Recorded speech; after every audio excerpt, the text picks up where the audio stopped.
Might I inquire your movements today, Watson? Oh, only my usual rounds in the Paddington area, Holmes. And now back here for lunch at the usual time. Surgery late this afternoon and some paperwork in the evening. Nothing very special. Why? I've had a note brought round. It's extremely interesting. It reads, Sir Charles Druings will be pleased if you would receive him at your rooms in Baker Street at 2:30 this afternoon.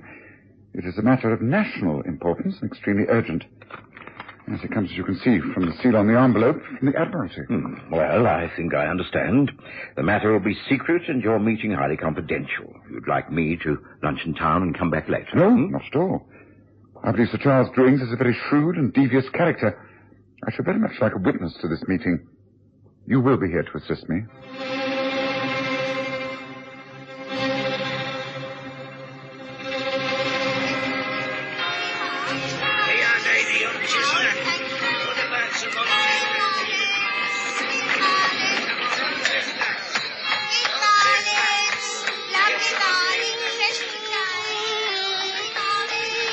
We present the stories of Sherlock Holmes.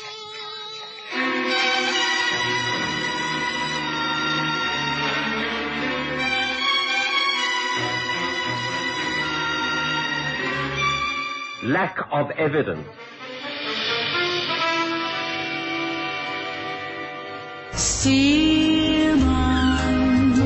Die goeie ou dae van Springbok Radio is terug. 20 onverkrygbare liedjies nou op 1 CD. Met al jou gunstelinge, Virginia Lee, Cora Marie, Anton Goosen, Sonja Herold, Cupido en vele meer. Herleef Springbok Radio, Afrikaanse treffers.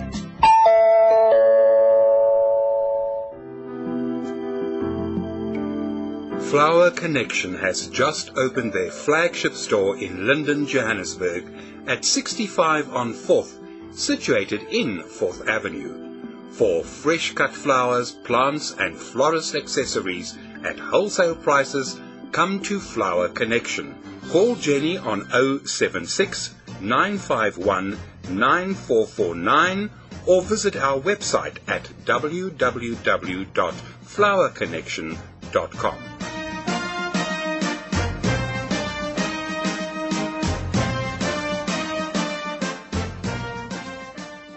Sherlock Holmes was accustomed to dealing with government departments, but any assistance he was asked to give invariably came through the visits from his brother Mycroft. It was unusual to have a direct request from someone as high up as Sir Charles Druings. I went about my business and forgot all about the appointment. There were several difficult cases that needed hospitalization, and to my consternation, I found the morning had slipped away. Lunchtime had come and gone. And when eventually I got back to Baker Street, it was nearly 2:30. A carriage waited at the curb outside 221B. I let myself in and found Holmes seated in his favorite chair. Opposite him was a tall, distinguished-looking man of rather forbidding appearance. Holmes immediately made the necessary introductions. How do you do, Dr. Watson? How do you do? I'm pleased to meet you. But surely, Holmes, you must have understood that I intended this appointment to be strictly confidential. Watson has been privy to almost every case I've ever handled, including the most secret assignments from my brother Mycroft. Unfortunately, Mycroft is not in England at the moment. Were he so, I should doubtless have used him as an intermediary. He would have welcomed Watson's assistance, I do assure you. You need have no fear of speaking freely in front of a most trusted colleague. Well, very well. The fact is that I have an assistant at the Admiralty. His name is Robert Rivers. He lives quite near here in Upper Montague Street, or rather, he did. The fact is that Rivers has simply disappeared, can't be traced at all. He should have been in the office 2 days ago. He didn't turn up. No sign of him anywhere. We're very worried. You think he may have met with an accident? Surely he has a family who would have known that. Well, he has a wife. A very beautiful wife, years younger than himself. They appear to be estranged. A delicate matter. Impending divorce, I understand. Naturally, Rivers wishes to avoid that publicity, but that's not what disturbs me, Mr. Holmes. The fact is that for some time now we've been aware that certain information has been passing from our office to foreign shores. As you know, we in Britain pride ourselves on our secret service, best in the world. Information coming back to us leads us to believe that someone in the Admiralty has, to put it bluntly, turned traitor. I see. And you suspect it's Robert Rivers? It's a grave accusation, Holmes. I don't care to put it in as many words, but the possibility does exist. Recently I've been watching Rivers. Only he and I have the keys to the safe where the codes are kept. It's top secret. The codes are continually changing. Now, I know that Rivers has been at work on certain papers. I'm reasonably sure that he has contacts in Austria. Your brother Mycroft is over there at the moment and confirms that information is being leaked out. So you think Rivers became aware that you were onto him and that he has skipped the country with your latest plans? That is what I fear. I see. Well, if he's been missing for 2 days, he could easily be aboard ship or even across the channel. What does his wife say? We have not contacted her. She's rarely at his house. The point is, Holmes, I don't want to call in the yard. If this can be handled quietly, if you can obtain proof that Rivers has defected, then our men on the continent will know what to do. At the moment, there is simply not enough evidence. Will you consider taking up this investigation and giving it top priority? Please agree for England's sake. First, I knew Holmes would say yes, and he lost no time in taking action. The moment Sir Charles left us, Holmes reached for one of his files. He speedily confirmed the background and address of Robert Rivers, and, giving me time for a light luncheon, suggested a short walk round to the Rivers home in Upper Montague Street. In response to our ringing, the door was opened by an extremely lovely lady, and she was quite obviously the wife we'd been told about. Yes, can I help you? I beg your pardon, madame, but am I addressing the wife of Robert Rivers? I am Irene Rivers, yes. I am Sherlock Holmes, and this is my friend and colleague, Dr. Watson. How do you do? Oh, Mr. Holmes. Well, of course, I have heard of you. Would you care to step inside before stating your business? You are very kind. Thank you. Please come this way. I presume that a visit from someone as illustrious as yourself must mean that you wish to ask questions about Robert. Please, won't you both be seated? Thank you. What makes you assume it's in connection with your husband, Mrs. Rivers? Because he's the only one who matters here. If it is about Robert, then I must tell you that I know nothing. I haven't seen him in months. I'm only here for a few days to collect some possessions, and then I'm about to sail for the United States. I see. If you see so little of your husband, then presumably you know nothing of his movements. Nothing at all. Even when I stayed here permanently and tried to help him, he was totally secretive about where he was going and why. You have no idea where he is at the moment? Well, at his office, presumably. He's not been seen for over 2 days. No one knows where he is. The Admiralty are extremely worried. They fear that he may have met with some misfortune. Not been seen? Oh, but surely I've only just returned here, you understand. I've not even seen the servants. Surely they must know. Well, I believe they have been questioned and can throw no light on the matter. I see. Oh, I wish I could help. I really do. Oh, dear. I hope this isn't going to complicate matters. You see, Mr. Holmes, I am leaving my husband, this time for good. I'm seeking a divorce and leaving for America, where I hope to marry the man I'm in love with. I don't wish to part from Robert as bad friends. When are you thinking of leaving? Well, I have a passage booked on the Ruritania for the day after tomorrow. I see. Well, then let us hope we have good news for you before then. Oh, Irene, darling, did you know that... Oh, I beg your pardon. I didn't know that you had visitors. That's quite all right. The gentlemen were about to leave. Let me introduce you. Mr. Sherlock Holmes, Dr. Watson. This is Mr. Douglas Beresford from New York. A great pleasure to meet you, Mr. Holmes. Your name is well known, even on the other side of the Atlantic. Oh, that is most gratifying. Mr. Holmes is here making inquiries about my husband, Douglas. I have told him that having just returned to the house after an absence of some weeks, I know nothing of his whereabouts. I see. Well, I'm sorry. I can't help you either, Mr. Holmes. Rivers and I hardly know each other. Well, then it's useless to question you further. May I have a few words with the servants before we leave, Mrs. Rivers? Yes, of course. Be so good as to ring the bell, please, Douglas. Yes, sure. May I leave you my card? You will, of course, get in touch with me if you hear from your husband or can throw any light upon his sudden disappearance. Yes, of course. You rang, madame? Yes, Briggs. Please take these two gentlemen down to the servants' quarters and allow them to question whoever is available, and then be so good as to show them to a carriage. Very good, ma'am. If you would follow me, gentlemen. Thank you. Well, good day to you, Mrs. Rivers. Mr. Beresford. Good day. Good day. Irene, darling, what do they really want? What did you tell them? I told them nothing, except that I'm in love. And I'm going to America to divorce and remarry. That's all, my dear. That's all. Really? Oh, my dear.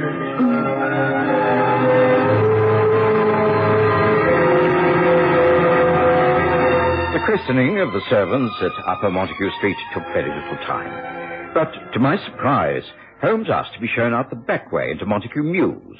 He then entered the private coach house. Yes, I see. The horse and carriage are not here. All seems in order.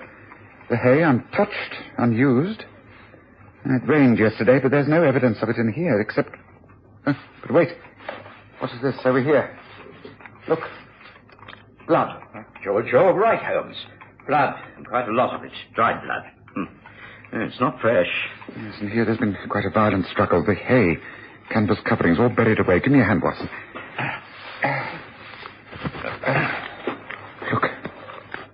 A man. A dead man. Heavens, Holmes. What a sight.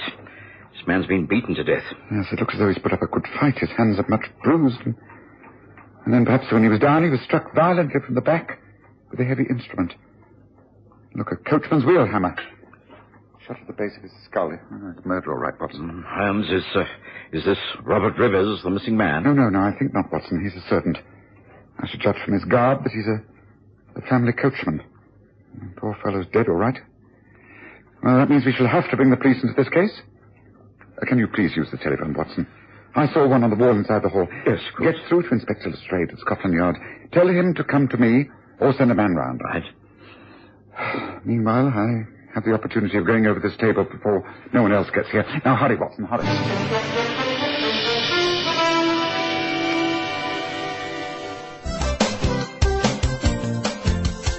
Looking for space to hang and dry your washing?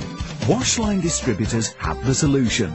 Their rotating and fold-down wash lines take up the smallest spaces. Ideal for townhouses, simplexes and balconies at affordable prices. Galvanized or powder-coated and available in 5 different colors. For 24-hour delivery, installation, reliable and friendly service, phone Washline Distributors on 011 792 2486. That's 011 792 2486. Wash lines for every space and need. Enjoy the best of both worlds. Only 2 hours drive from Johannesburg and Pretoria and half an hour by air. The magnificent Sundown Ranch Hotel and Lion Park, just 10 kilometers from the Pilanesberg Game Reserve and Sun City Resort. It offers an exciting escape from the hustle and bustle of everyday life. Reasonable rates, excellent food, friendly service and comfortable air-conditioned rooms. It will ensure a memorable stay. Activities include tennis, squash, horse riding, the Lion Park and much, much more. Call now to make your reservation on 014-573-1000.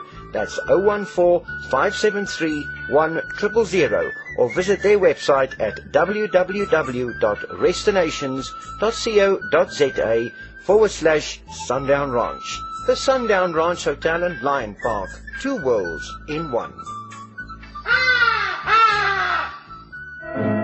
In less than an hour, Inspector Lestrade had arrived with a police sergeant. Holmes had got the butler to identify the body. It was indeed the coachman Morgan, who'd been in service to Robert Rivers for so many years. Lestrade made his own examination and agreed with Holmes. Struck down from behind. Murder, all right. Yes, I hope you don't think this is too small a matter for you, Lestrade. This is the home of Robert Rivers, isn't it? He works at the Admiralty. A murder on the premises of anyone employed at such places has serious undercurrents. I see that the horse and carriage are not here. Is it possible that Mr. Rivers has taken them? Yes, it is possible, but I think you do well to concentrate on this as a straightforward murder, Lestrade. Oh, well, where do we start? Any ideas? Oh, yes, plenty. You're looking for a man of approximately 5 foot 8 inches tall. He has red hair, and he has a tooth missing from the front of his mouth. Holmes, you aren't serious. I'm never more so. The coachman Morgan put up a good fight. I see the knuckles of his hands and the bruises on his face.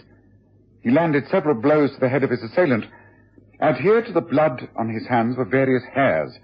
I've used tweezers to place them in this envelope. Yes, the hairs, as you will see, are of a rather vivid red. Yes. Yes, all right, Holmes. Carry on. You'll find there's also a broken tooth in that envelope. I picked it up from the straw.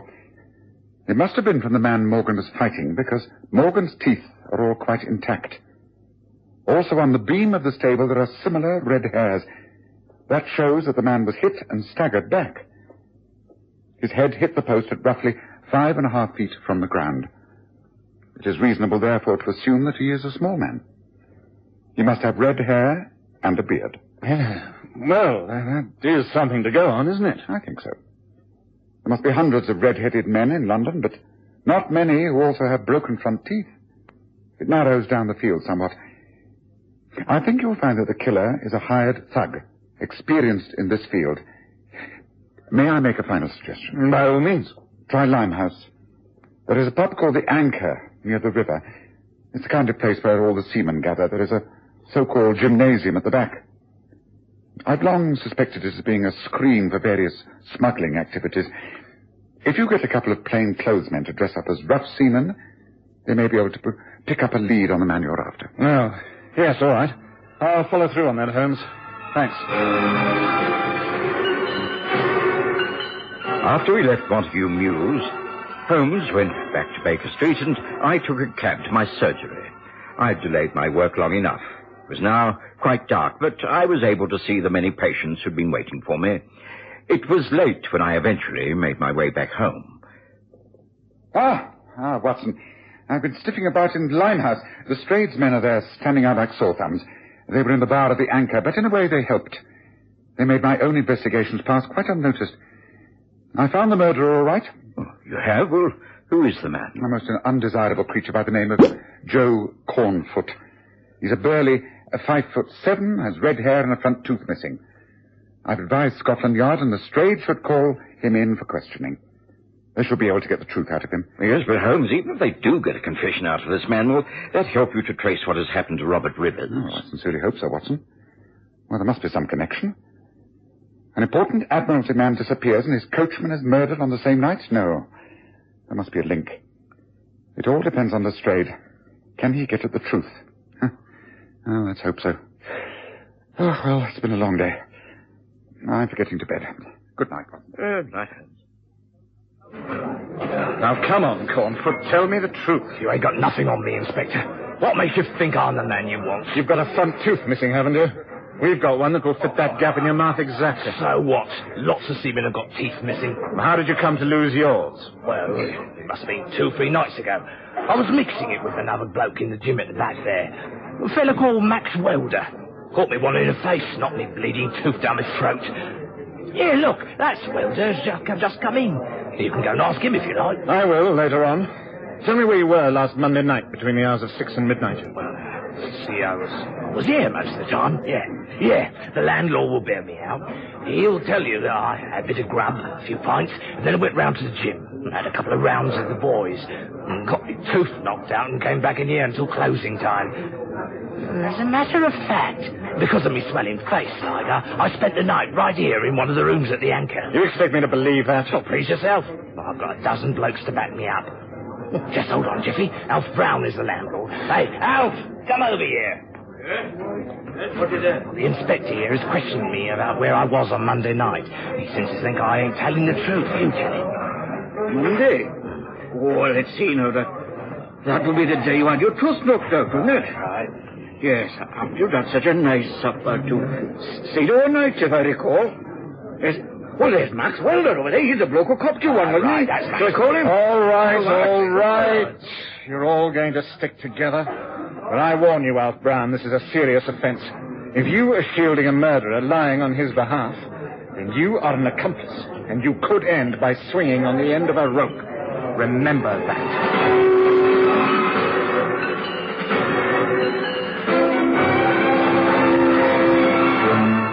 The next day was spent in trying to destroy Joe Cornfoot's alibi and continuing the search for Robert Rivers. Both ended in failure. A very frustrated Lestrade called in the late afternoon. Oh, I just can't move him, Holmes. Can't make the charge stick. He simply says he's innocent, and that's that. But he is not innocent. He is guilty. I've been fetishing away down at Limehouse, and Joe's pals are perjuring themselves to protect him. He is guilty, and he knows where Robert Rivers is. I'm sure of it. Well, Holmes, I don't know how we're going to prove that you're right. Well, I shall have to take active steps myself. There's no time to lose. We move tonight. First, I want you to send off 2 telegrams for me. One is to Mycroft, wherever he is in Europe. Oh, I think we should be here to take the responsibility.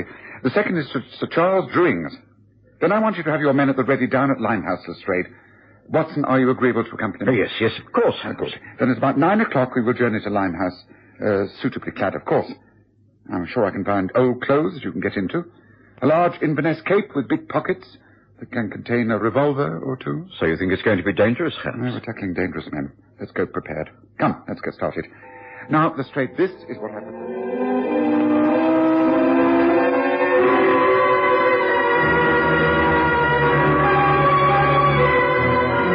And so, on that rainy, windy night, Holmes and I took a cab to the east end of London. We made our way on foot to the Anchor Inn, but we didn't go in.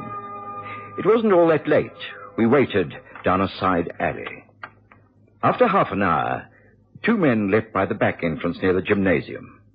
By the light of the gas lamps, Holmes identified them as Joe Cornfoot and Alf Brown, the landlord. We followed them swiftly and as silently as possible. They made their way towards the river, and at Luke's Wharf, they stopped and slipped into a small, disused warehouse. Holmes touched me by the sleeve and guided me through the darkness. Inside, the 2 men lit a lantern. There you are. You see, they're kneeling down. Look. About to lift up a wooden trapdoor in the floor. Yes, but Holmes, what does all this mean? Shush. You'll find out very soon. Wait. Waste of time if you ask me. We know we're safe enough. Yeah, we've got to check, though. We can't be too careful. Here, give it on. No, you take that side. Ready? Yeah, I'm ready. Right.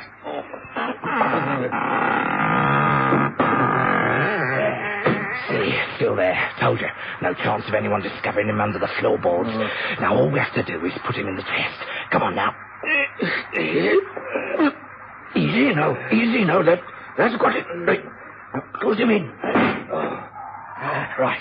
Now, tomorrow he goes aboard the Seawolf. And once out at sea, the captain drops the chest overboard, and that's that. We settle back and start collecting. Rich blokes we're going to be, nice and rich for the rest of our days. The cops won't give up. They'll still be asking questions. Don't let them. There's a lack of evidence.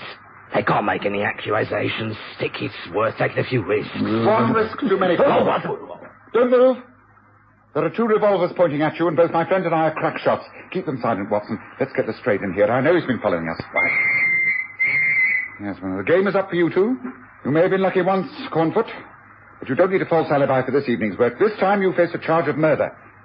The killing of Robert Rivers, whose body you have just placed in that sea chest. Oh, see, you clever swine. How do you ever find out? You'll have plenty of time for puzzling out the answers when we have you behind bars.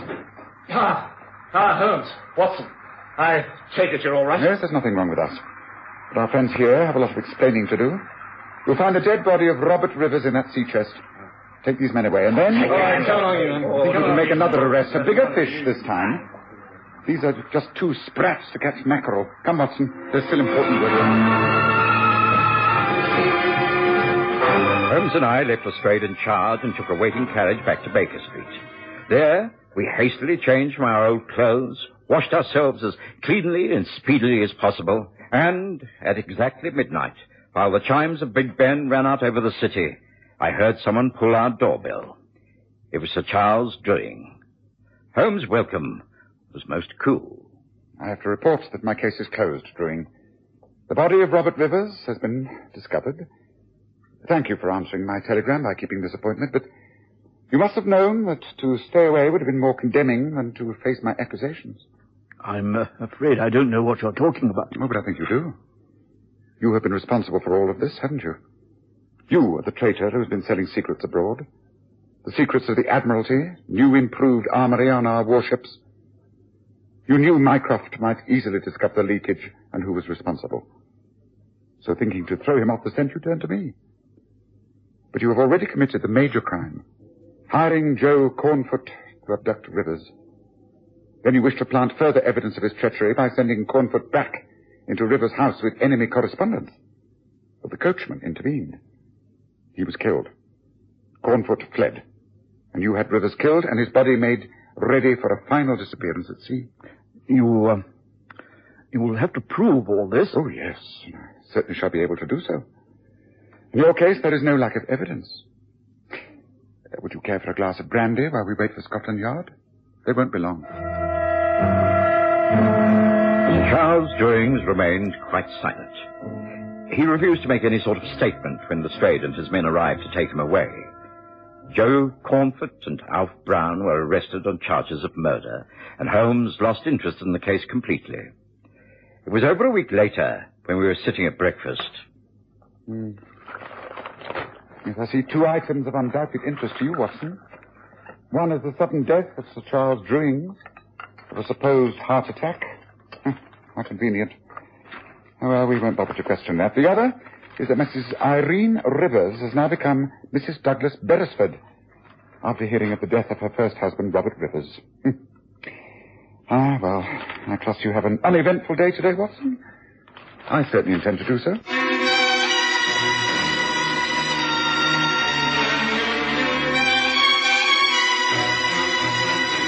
Listen again next Sunday to The Stories of Sherlock Holmes, with Graham Armitage's Holmes and Kerry Jordan as Dr. Watson.